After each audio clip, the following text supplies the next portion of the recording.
Hello and welcome once again to Chromallusion.com. This is Stephen Burns, and in our previous video we used formatted images, TIFF files, titled CAR 1 through CAR 3, and to basically create our tone mapped image using the Photo Fusion in Photomatix. Now right over to the left we have the raw files. These are unformatted images. So this one was our normal exposure, or 2 stops underexposed and 3 stops underexposed, and notice I've got a .cr2 designation. So what we're going to do now is go into Photomatix and learn the other capabilities that we have for creating a HDR, a high dynamic range file, 32-bit file. Let's go into Photomatix, and last time we went to Exposure Fusion, okay, and this time we're going to go into Generate HDR Image. So I'm going to select it. It will take me back to the same folder, and I believe, and just to refresh my memory, let's go back to Bridge, and I have the second set of 3 here, and that will be, let's go all the way to the top, and 1, 2, 3, and 4 through 6 there, and click Open. Alright, and let's click OK. Now here we have a lot more options than before. Okay, align source images. Keep this on by default. Make sure you don't crop because we want all the information that our sensor has given us. We can choose align the images just as before by horizontal or vertical shifts, or by matching features. I'm going to keep this one by default. This is faster, but please play with them both. You may find one more effective than the others. Reduce chromatic aberrations. Well, your lens is producing red, green, and blue images from your sensors, and oftentimes because of bad lenses you'll get one color off register. That's where you get the little red highlights along the edges of your image. So Photomatix will do that for you. Reduce the noise. That seems like a helpful feature. Reduce noise ghosting artifacts. This is if something's moving in your scene that you want to remove the ghosting aspects of it and maintain a solid image. This is going to be a fun one. Play with this one, and I'm going to leave that checked as well. Okay, everything else I'm going to keep normal, and I'm going to click OK.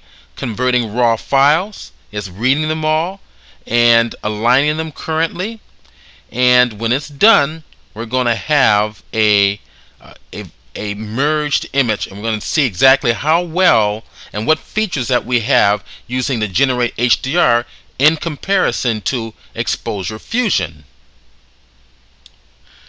Okay, so here's your image. You are looking at the true HDR image.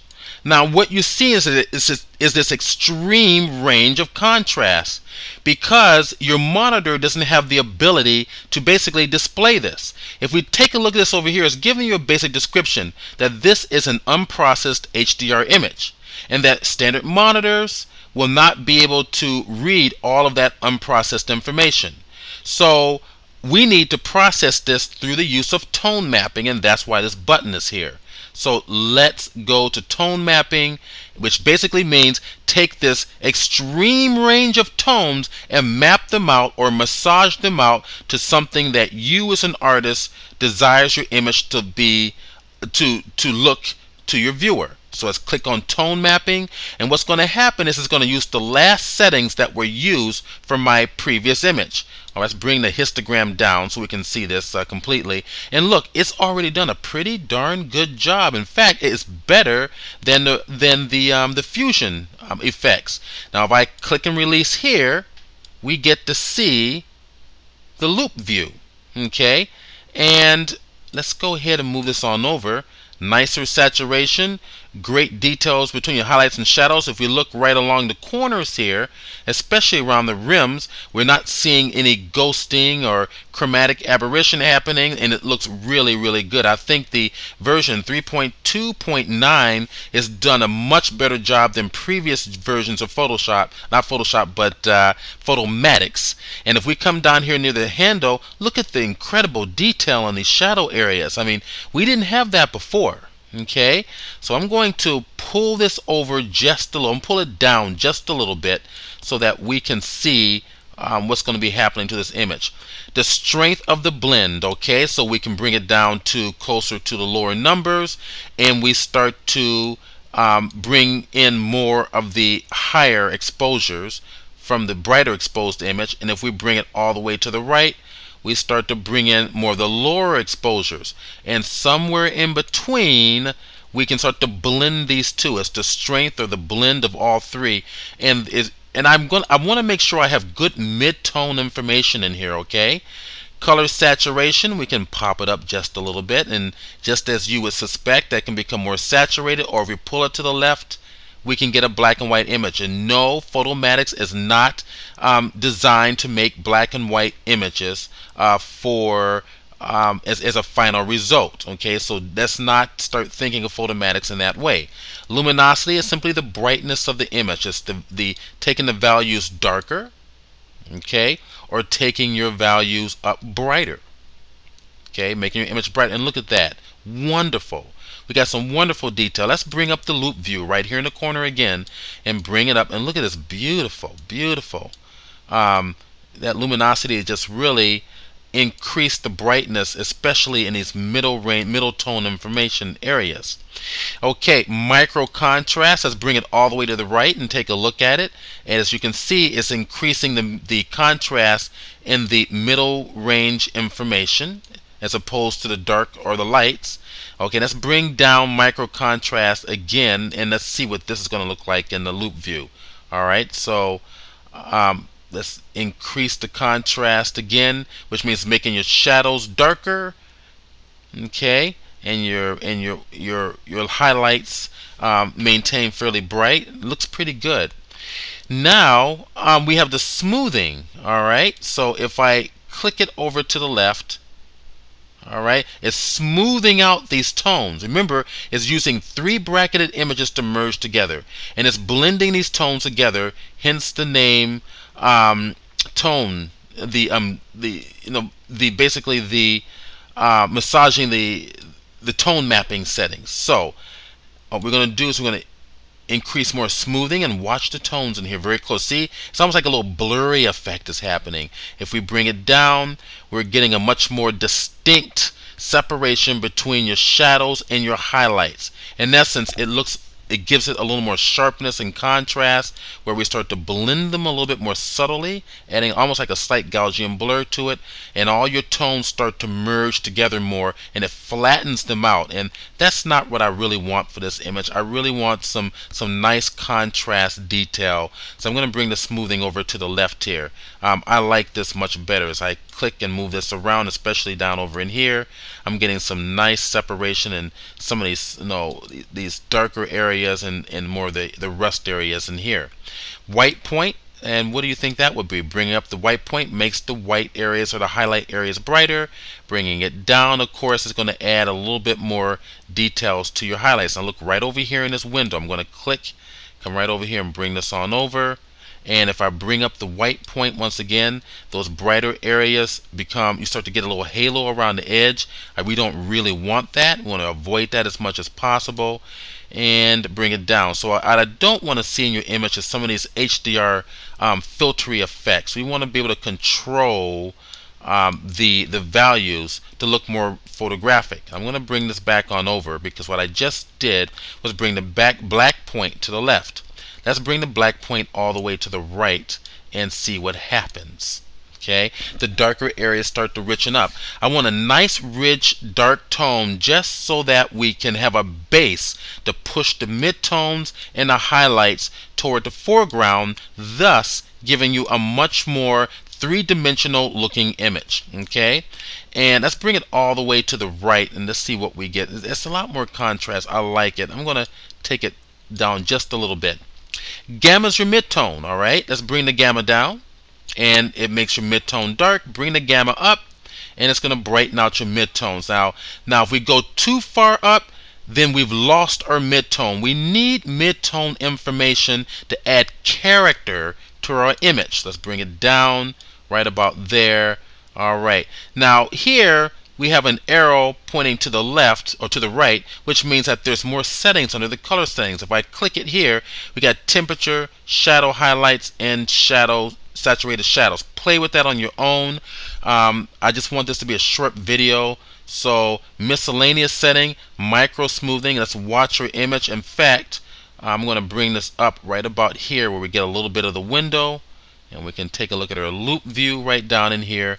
And let's go to the micro smoothing, bring it on over, and look, it smooths it out. Look at this right in here, especially if you look at your loop view. Look at your loop view as well as everywhere else, and take the micro smoothing back down and see. Watch what happens. See, you're gaining more contrast. So we're getting a little more highlight in some of these subtle highlight areas with it down. If we bring it up, we're starting to lose some of these subtle highlights because it's flattening it out. Okay, so I want some contrast. How about highlight smoothness? Let's bring it over all the way to the right. I like to make extreme adjustments. Now you see we gain more highlights over here. Let's bring it on over here so we can take a look from the loop view. Okay, and if I bring the highlight smoothness back on down to the left, we're gaining more detail, especially in those skies. I like those skies exactly the way they are. Alright, now shadow smoothness, what do you think that's going to be? Move it over to the right. Alright, so it's flattening out the shadow, and let's take it all the way to the left, and we're gaining more contrast within the lower region. See, this is looking very, very nice. Shadow clipping is making your shadows, the deeper tonalities, darker. Okay, and if I bring it over a little bit more, just a little bit, it's really subtle. Okay, and I should have had the histogram open for you here to view as well. So let's bring the shadow clipping down, and you see right there it's showing you exactly what's happening in the histogram. Pull it over to the right where we're going to get richer shadows, and it starts to clip them, clip the histogram. Okay, thus the shadow clipping as well as your highlight clipping. Okay, all right, so I think you're getting the idea. Tone compressor is simply a simpler version. I prefer that you work in details enhancer. Once it's done, click the process button, and it's going to say it's going to map these tones using the details enhancer. And when it's done, we're going to have our full range. There it is. There's our image. Now let's go save this. File, save as. Alright, and look under here under the type. We can save it as an 8-bit or a 16-bit, and since our printers will not be able to print a 32-bit image, we're going to select a 16-bit, and this one says gives me the name of the file.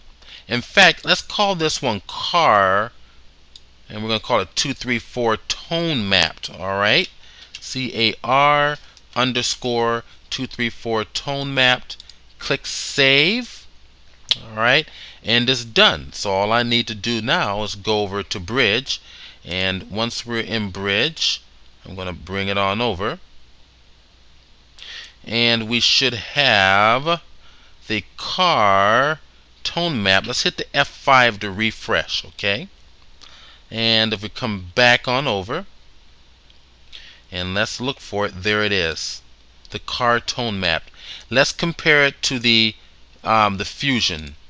See, that's the Fusion, that's the tone mapped, and as you can see here, it's a huge difference between the two. There's our Photo Fusion, the Tone Fusion, and this one is the tone mapped.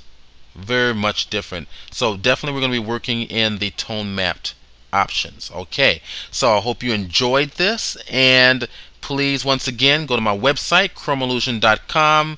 Don't forget to access the books and DVDs so that you can get my latest book, which is the CS5 Trickery and Effects, required for all my classes. If you haven't gotten it yet, please go grab it. And also under the tutorials, lots of free tutorials. Check it out. Anywhere from beginning Photoshop class to 3D to masking techniques, of course, also using HDR. Okay, I'm Stephen Burns. Enjoy.